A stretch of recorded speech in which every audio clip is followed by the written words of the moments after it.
Omitted from the focus of the Christmas Day address delivered by King Charles were any explicit references to Meghan Markle and Prince Harry.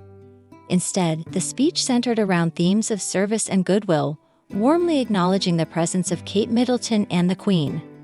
As anticipated, the King used this annual address to highlight the notable initiatives undertaken by the royal family throughout the preceding year.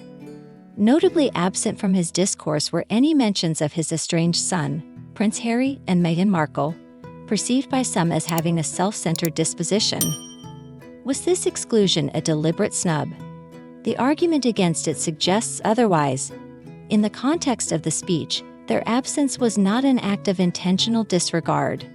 Rather, it was rooted in a logical reasoning. Meghan and Harry, now residing in America and no longer holding official royal positions, do not actively serve the monarchy. Their association with royal duties has significantly diminished, rendering them distant from the core activities and objectives of the royal family that the King sought to highlight in his speech. The King, as reported by the New York Post, conveyed his Christmas message via a pre-recorded video filmed against the backdrop of Buckingham Palace, emphasizing the essence of Jesus' teachings about service and compassion towards the less privileged. He expressed gratitude towards the altruistic efforts of individuals who selflessly contribute to society, remarking, "My heart has been warmed by countless examples of the imaginative ways in which people are caring for one another." The notable absence of any reference to Harry and Meghan in this context is underscored by the contrast in their recent pursuits.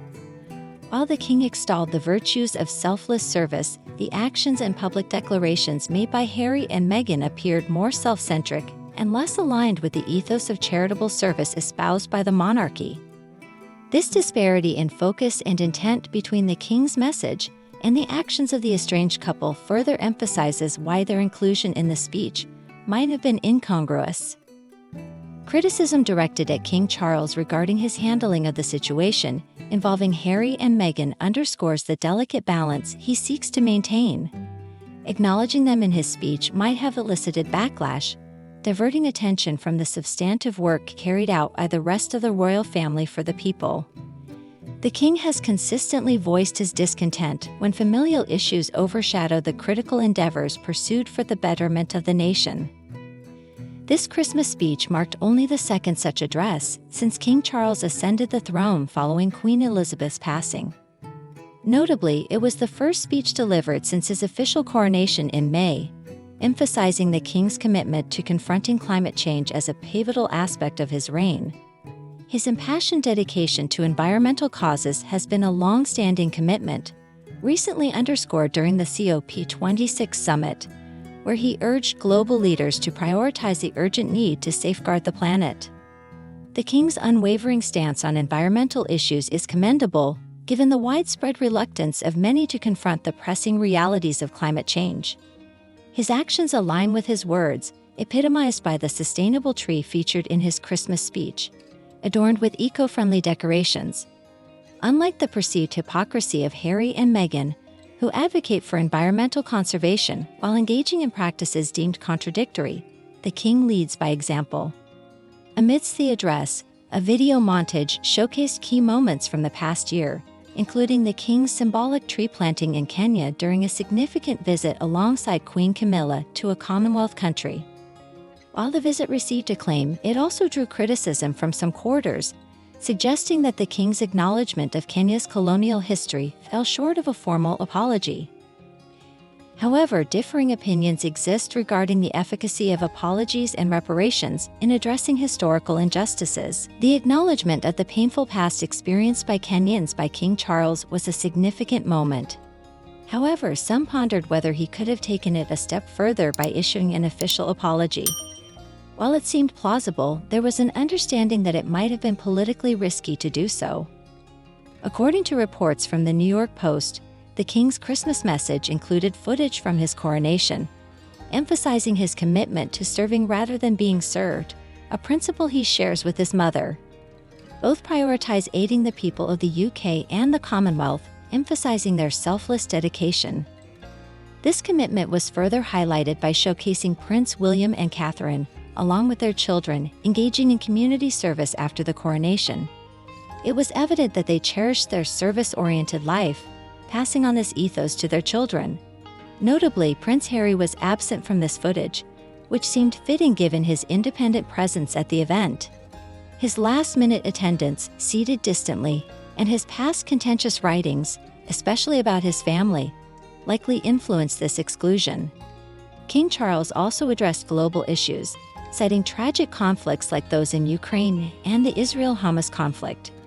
He drew upon the teachings of Jesus Christ, advocating for unity and understanding in a world grappling with divisiveness and animosity, positioning himself as a unifying figure amid political division. Questions arose about Harry and Meghan's whereabouts during the king's speech. Speculation pondered if Harry watched it and how he felt being excluded. There was curiosity about whether he contemplated his actions or continued to attribute blame to his family. It seemed inevitable for Harry to acknowledge his role in the ongoing discord at some point. Meanwhile, speculation about Harry and Meghan's Christmas plans ensued, with conflicting reports about their willingness to join the royal family and their ultimate decision to spend the holiday in Montecito.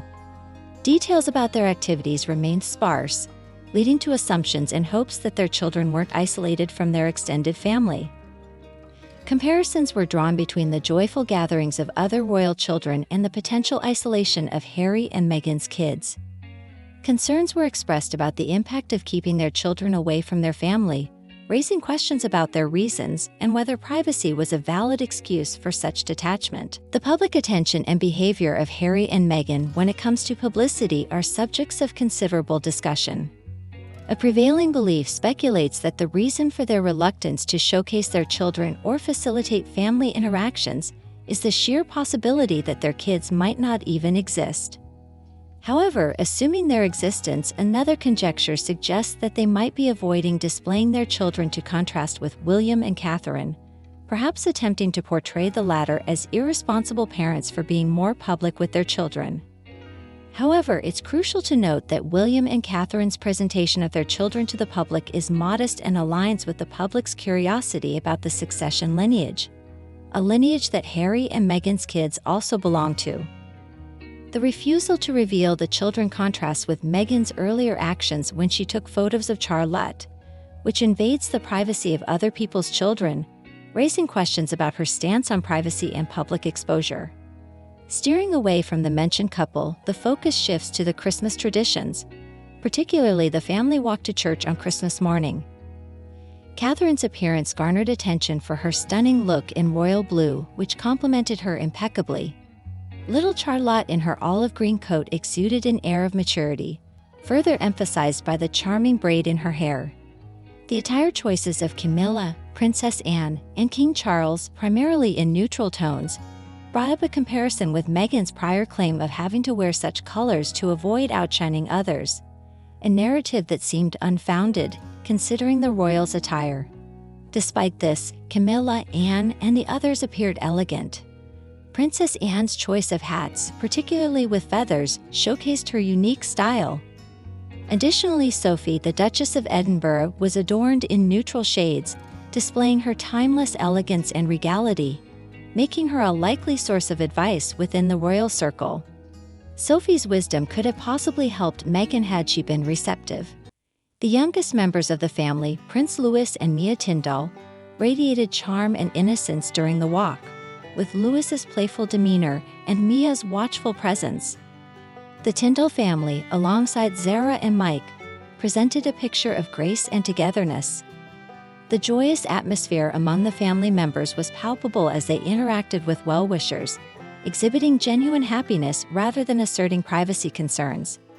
This starkly contrasts with Harry and Meghan's recent behavior, raising the question of whether Harry, witnessing his family's bonding, is reconsidering his choices and actions.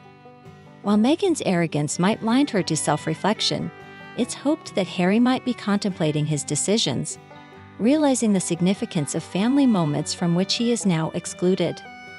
Reflecting optimistically, one can hope that this estrangement from family events might prompt Harry to reassess his decisions, potentially leading to reconciliations in the future. The recent Christmas exclusion might serve as a wake-up call for him, albeit it remains uncertain. The King's Christmas speech and its reception in Montecito also warrant contemplation and discussion, inviting opinions and reflections on the current state of affairs within the royal family. While pondering the events surrounding the Christmas walk and the dynamics within the royal family, there remains a glimmer of hope for Harry's realization and subsequent reevaluation of his choices. Encouraging dialogue and sharing perspectives about the King's speech and the family's dynamics could offer further insights into this evolving narrative. If you've enjoyed this discourse, feel free to engage in the comments below and share this discussion with others. Don't forget to subscribe for future updates on royal events and news. Wishing you a joyous holiday season filled with cherished family moments. Until next time.